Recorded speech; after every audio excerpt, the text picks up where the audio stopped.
So, Rube, I have a list here of 5 things I think the Eagles need to do over this stretch to make the playoffs. And And you have not they're, shared these with me, so I'm flying blind here. yeah, you're flying blind, but I mean they're pretty obvious. But I want to go through the five and see first off if you agree or if there's anything I missed. The first one is get steady play from Jalen Hurts. He doesn't have to Oh, be spectacular. I know the quarterback, yeah, it doesn't have to be spectacular, but he can't play like he did against the Giants. They need steady play from him. He has to make better decisions. He has to not turn the football over. If he does that, then they have a shot. I mean, this is the most obvious one, but I'm assuming you agree with it here. no, I don't think he needs to play well at all. They're so talented that they can get away with him playing like crap. No, uh, yeah, it's really the one thing that's the one question about this team all year, and we've talked about the consistency that's been missing from his game. Well, here you go. You got 4 games. You're presumably healthy. It sounds like he's fine. Um, the days of facing the Buccaneers and the Chiefs and the hot teams, that's over. Although I guess Washington has won 4 out of 5, but it's really laid out there for them. And um, yeah, I mean, we talked about it. How is he going to respond to this situation? Is he the guy? I think these next 4 weeks will really go a long way to answering all the questions we have about Jalen Hurts. If he does what you just said, if he comes out and plays smart, error-free football for the most part, um, converts third downs, makes plays when he needs to with his legs, spreads the ball around, puts up 30 points and doesn't make dumb mistakes and reads it deep. I mean, if he does all the things that an NFL quarterback has to do, they're going to be in the playoffs and they're going to win 3 of these next 4 games. That's the number one thing facing the Eagles this year. It's the number one thing facing them over these next 4 games. And can't wait to see how he responds. I'm really curious.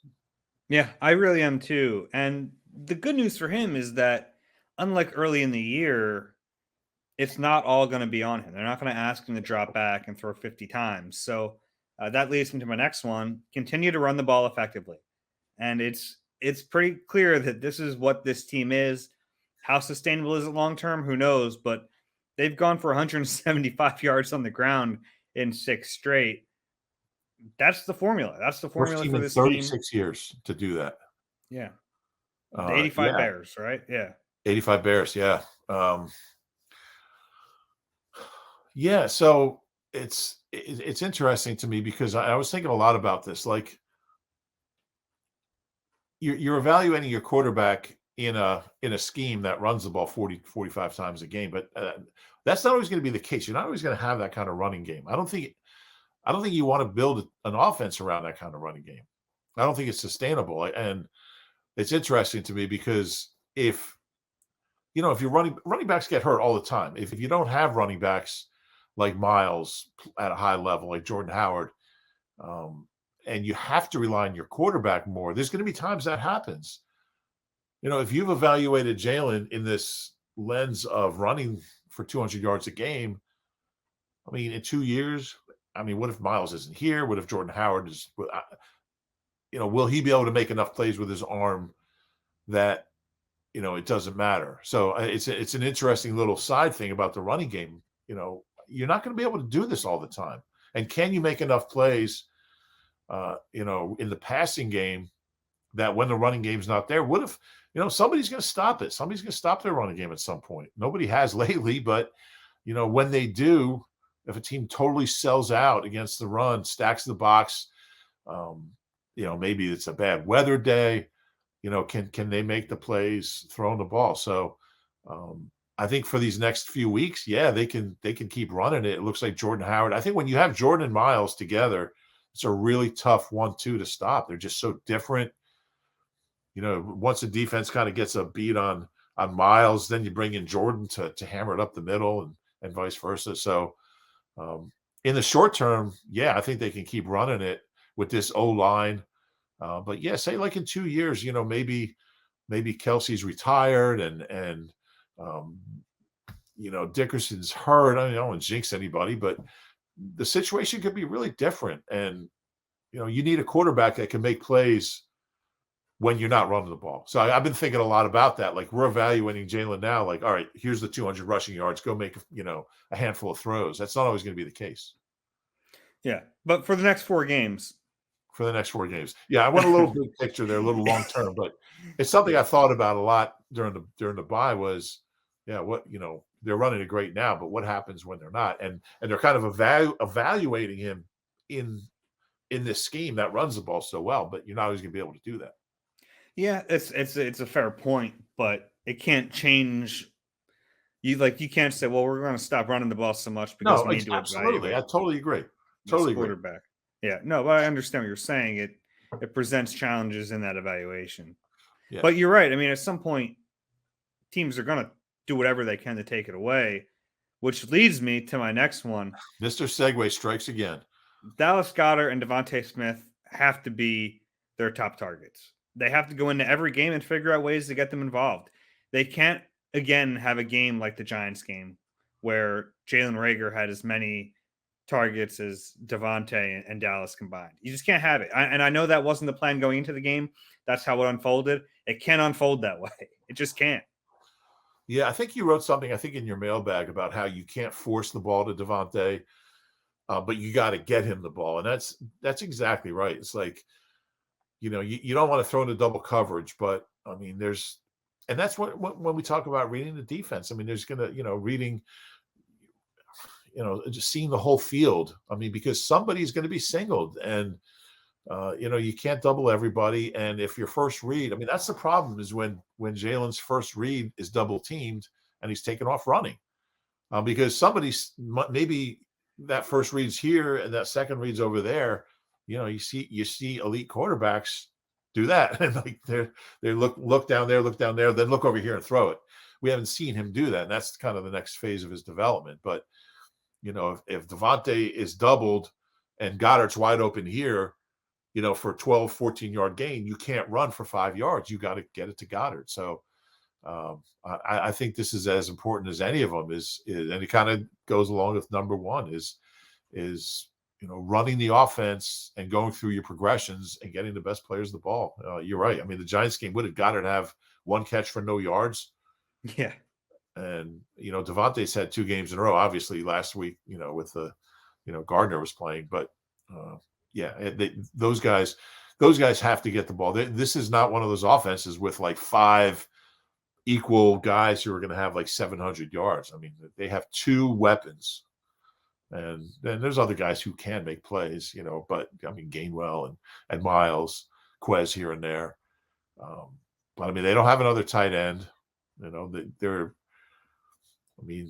their third best wide receiver after Quez and Devontae is, I don't know, J-Jaw. I don't even know. Greg Ward, but so those 2 guys have to be the focus of the offense. Is a long-winded way of saying yes, I agree. Yeah, and some of it's on Sirianni, because if you're, if you go to a defensive coordinator, and there's so much talk about you don't want to force it, and I get that you don't want to force it, but if a defensive coordinator, if you're telling them we're not going to force it, we're going to try to get the ball at Jalen Reagor instead of Devontae Smith and Dallas Goedert, well, that's a pretty big win for that defensive coordinator. He'll take that all day. Yeah. And that's what they're trying to do. You can't allow them to dictate that. You have to dictate your terms, and your terms are that 88 and 6 have to be involved. So it's a really important thing. And we've experienced this, what we think is a guy that's open, to Jalen. I mean, is he accurate for that guy to be open in his mind? Is he accurate enough to get him the ball? If he's not, there's not a lot of times a guy's going to be wide open, especially a wide receiver, and there's nobody near him. He's got to throw him. He's got to throw into tight windows, not into double teams where it's going to get picked off or knocked down. But you're gonna have times where you gotta thread the needle and to get your best players the ball. I mean, you just don't. You watch football all day. I watched football all day yesterday, and you see guys making, it looks like they're covered, and they go up and make a great play, and he's got to trust his receivers to do that and put the ball where it needs to be. Yeah, and those 2 in particular, have the ability to come down with balls like that. And you're not throwing everything up for grabs, but I think it's fair to say both of those guys have the body control to make tough catches. Yeah, I would agree with that. The fourth one flips sides of the field. The pass rush has to affect games. And sacks would help, but they just have to consistently be better. It's been an underwhelming unit for a lot of the year, and they have talent. They have Fletcher Cox and Javon Hargrave, Josh Sweat, Derek Barnett. They have the players to make plays, and it just hasn't been consistent enough.